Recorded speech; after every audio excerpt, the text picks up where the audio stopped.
Yo, what's up, YouTube? What's up, Steelers Nation? I just had to jump on here now. Otherwise, I wasn't going to get this video done. And it's been a long weekend, as we know. Unfortunately, this game didn't go quite the way we wanted to, but kind of resonated with me earlier today. I walked into work and I'm getting set up to do my deliveries for the day, and I'm tired. I'm frustrated. I'm not really talking to anybody. I'm just kind of doing my own thing, working. And one of my managers came up to me. He looked at me. He said, "You good?" And he did the hardball thing. He tapped me on the shoulders, both shoulders, wake me up a little bit. He's like, "You good?" He's like, "We got this. Only a few more days and yada yada." So that's kind of what I wanted to do with you guys here. Is kind of smack you guys a little bit in a positive way. Calm down. The season's not over yet. We're okay. We can survive this now. 34-17 was not a good score here, but we got to kind of put this thing into context a little bit. It was 17-10 going into halftime with us having a lot of mistakes. Russ, although everybody's going to remember the fumble, which in all honesty really changed the outcome of the game.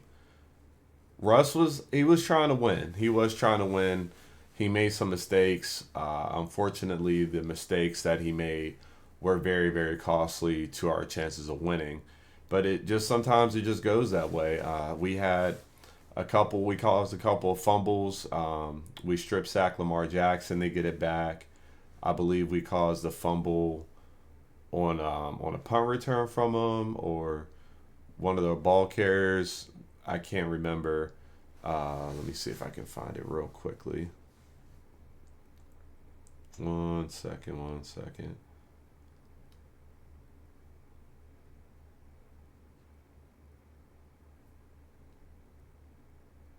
I don't know. Maybe I won't be able to find it.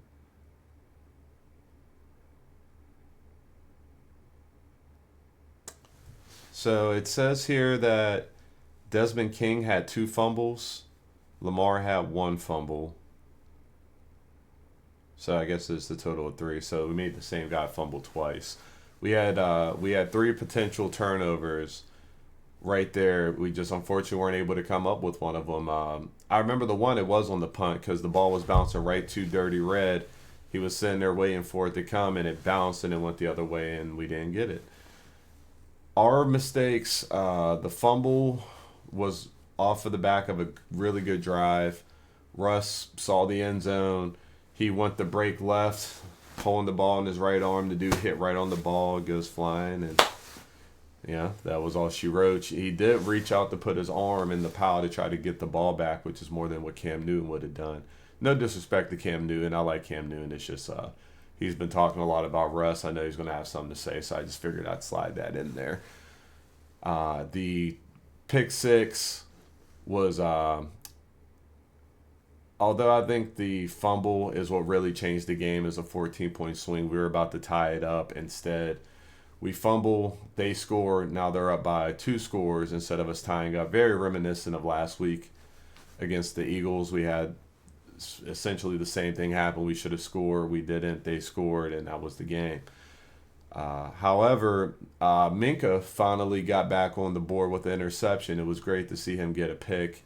It's been 2 years since we've seen him get an interception, and maybe one or two more blocks, he might have took it to the house, but he did all he could as far as a return. I mean, I don't think we were able to capitalize off of that with any points, unfortunately. Jalen Warren was running really hard. He made a strong case for him being RB1. There was a report earlier in the year. Somebody said it looked like Najee was running through quicksand. Now, I don't agree with that. I think a lot of it is comparison to how quickly Jalen Warren just gets the ball and goes. He's fast, and he doesn't hesitate at all. And you just see him just kind of hit the hole, break out, catch it out the backfield, and he just has a lot more pop to him, whereas Najee's just more of a slugger.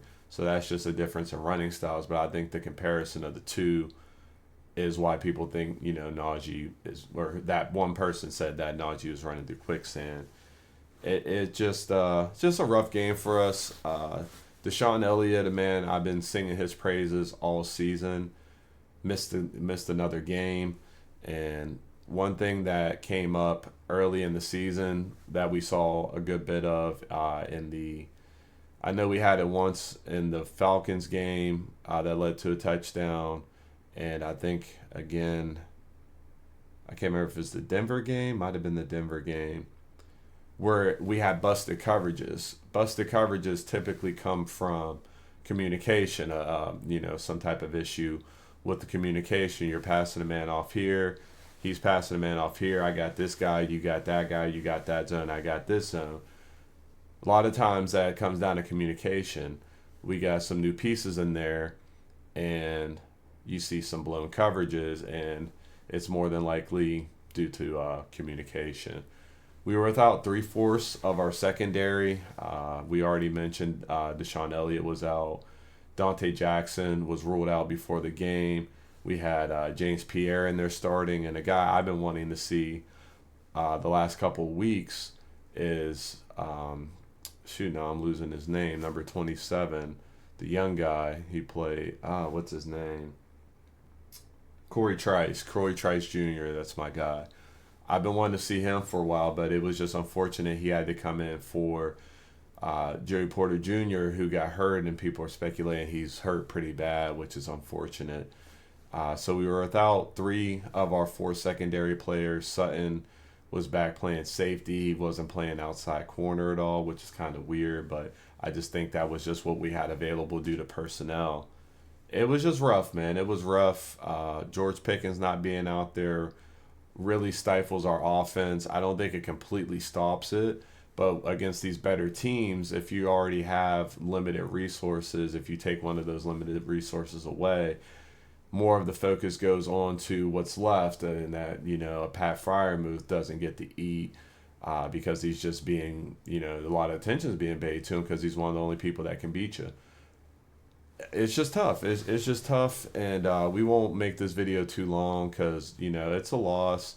We got to talk about it. There's ways that we can improve, and one of the main ways of us improving is just simply getting healthy. So we were relatively healthy the majority of the year. We would have one key player out here or there, but we had another key player that can more or less walk and step into the role, a la Justin Fields, a la Nick Herbig, a la, Corey Trice, or not Corey Trice, but James Pierre came in a couple times in very limited reps and was able to survive. It's just tough when, some of your best players aren't out there. And a big thing with football is just the injury bug. A lot of teams go through it. A lot of good teams' seasons get derailed because of major injuries to key players. It's just something that everybody has to deal with. And it's just unfortunately something that's just kind of hitting us at a time where we were really hot. 10-3 at the one point. We lost these back-to-back games. We're now 10-5. We still have already clinched our playoff spot, so there's no need to worry about that. This could have been our clinch for the AFC North. Unfortunately, we didn't get it, but it's not over yet.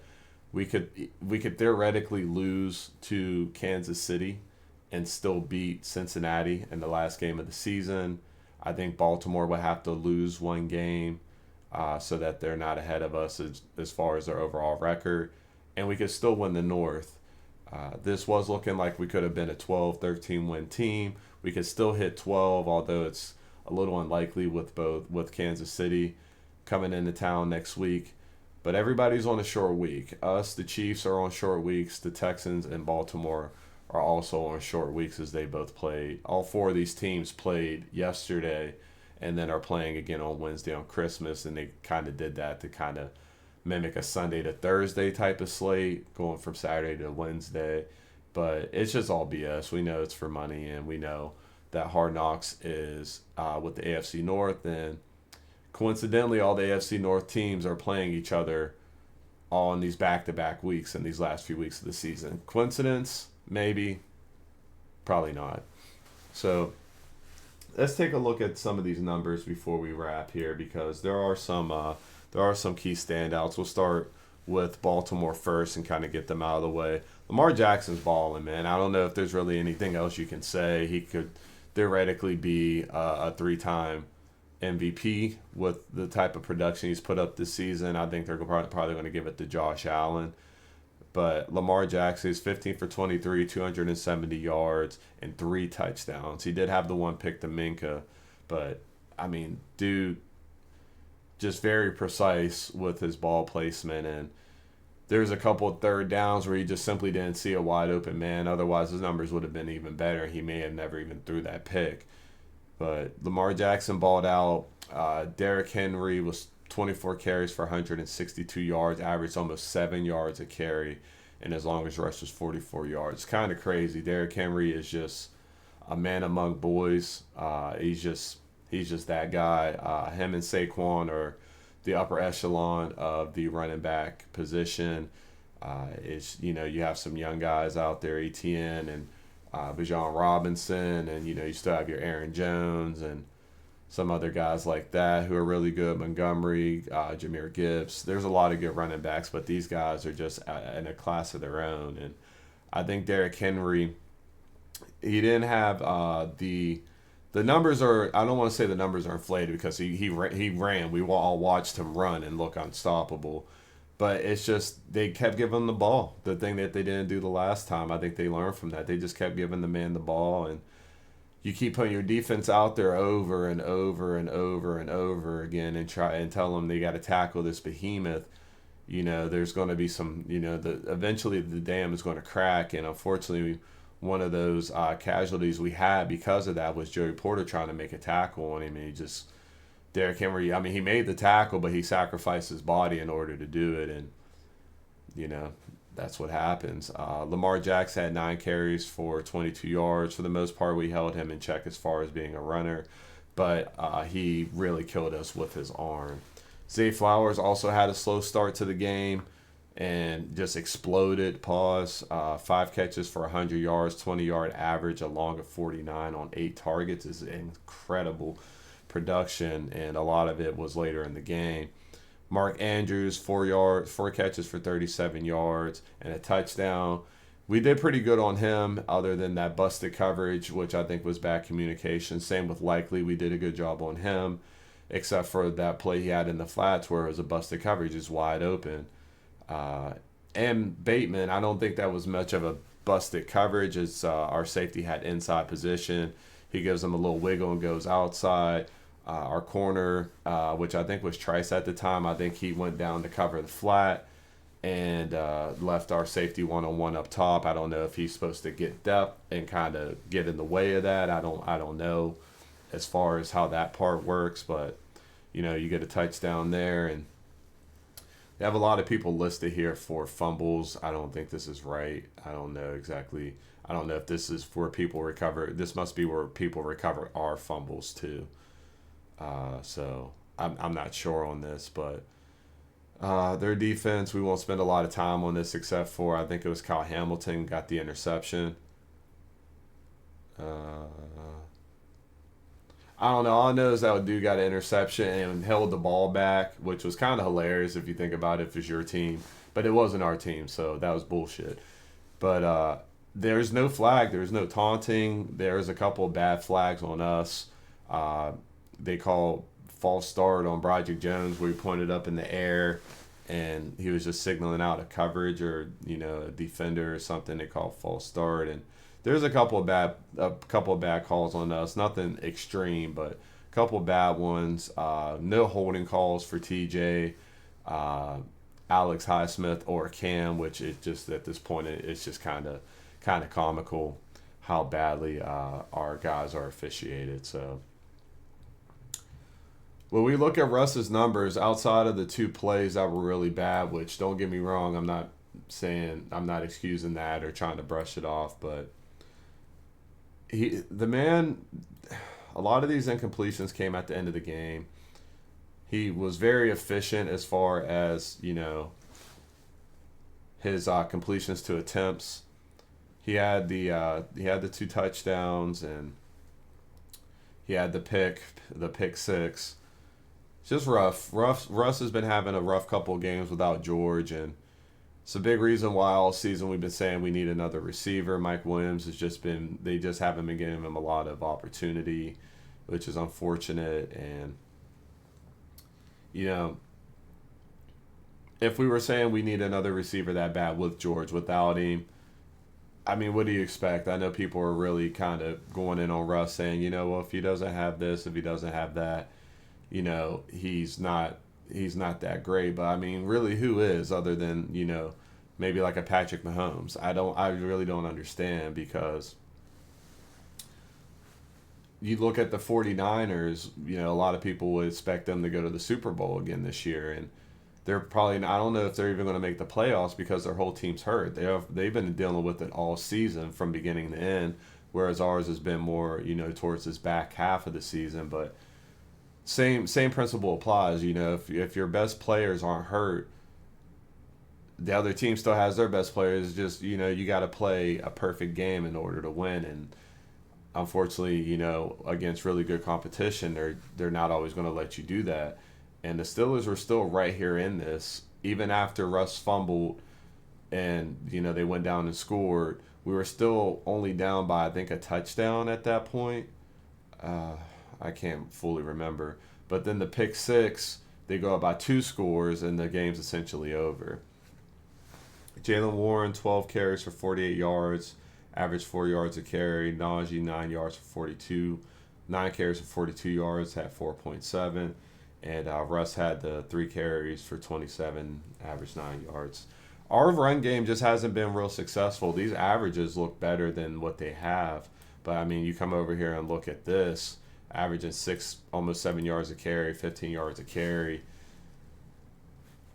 It's just not good enough, man. It's not good. We got a young line, and our running backs are doing their best, but we just simply need more production. It's between the 2 running backs there is still less than 100 yards. Calvin Austin, I think, has really come on as being a really good playmaker for us. I've thought he's been good all season.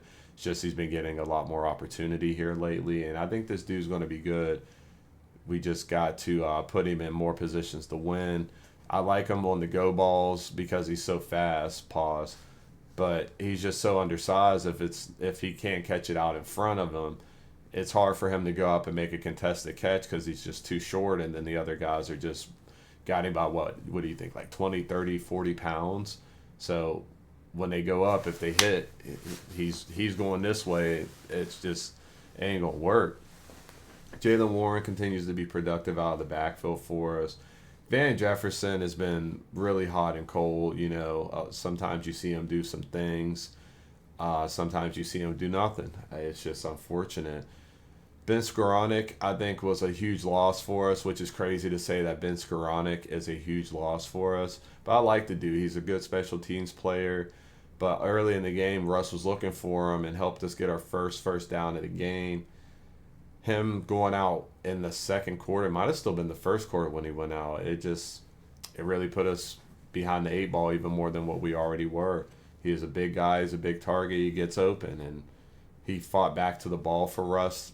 It's just, when you're already down, it's hard to lose anything else. Mike Williams, 3 catches for 24 yards. Pat Fryermuth, 3 catches for 16 yards. Cordell Patterson had the fade in the end zone and caught the ball for the touchdown. Michael Pruitt had a very good catch. I know it was only 1 yard, but Russ fired that ball in there. He caught it. So shout out to him. I just think we need more Darnell Washington. I think this is 3 or 4 games in a row Darnell Washington has not gotten a catch, which I think is ridiculous for how good he blocks and how big of a target he is and how hard it is to tackle that man once he gets going.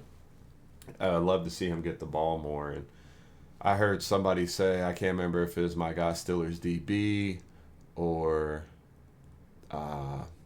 if it was Deke. I listened to a lot of different YouTube guys on the Steelers.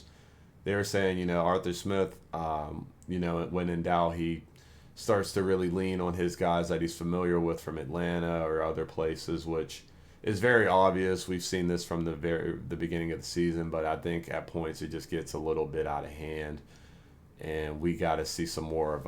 I don't want to say our guys versus his guys because they're all our guys. We're all on the same team, but there can be a better balance. I think there needs to be more of Darnell Washington and Pat Fryermuth and a little less of McCole Pruitt and Cordell Patterson. I think, Connor Hayward is solid for us and very versatile, a bit of a Swiss Army knife.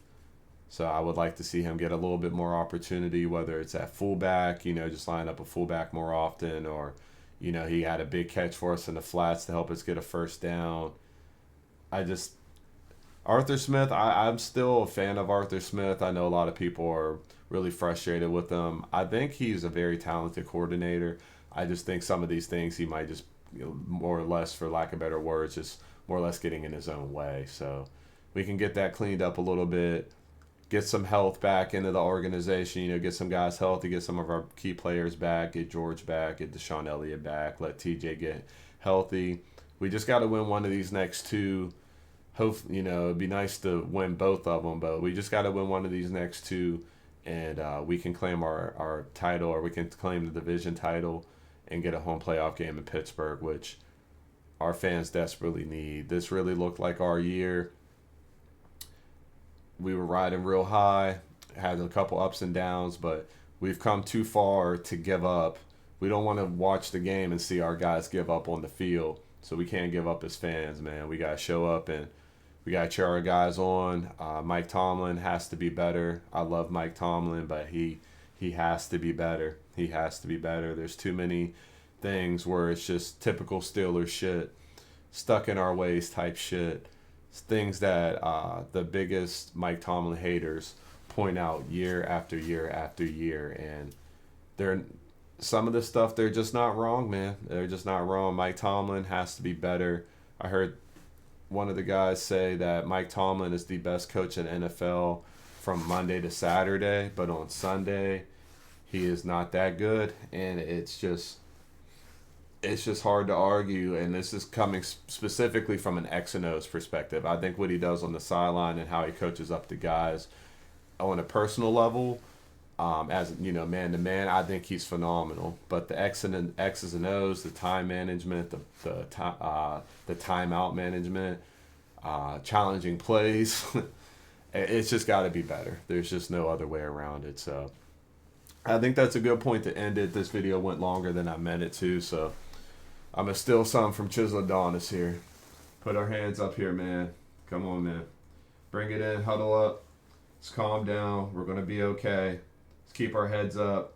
The season's not over. We had a hell of a season to this point. We fought, and we had some really key moments and some big players making big plays throughout the season. It's not over. Let's go out here. Let's beat the Chiefs. I know that's a tall task, but let's beat the Chiefs. Let's take it 1 week at a time. Let's get healthy. Let's get our minds right. And let's finish the season strong. All right. GG's.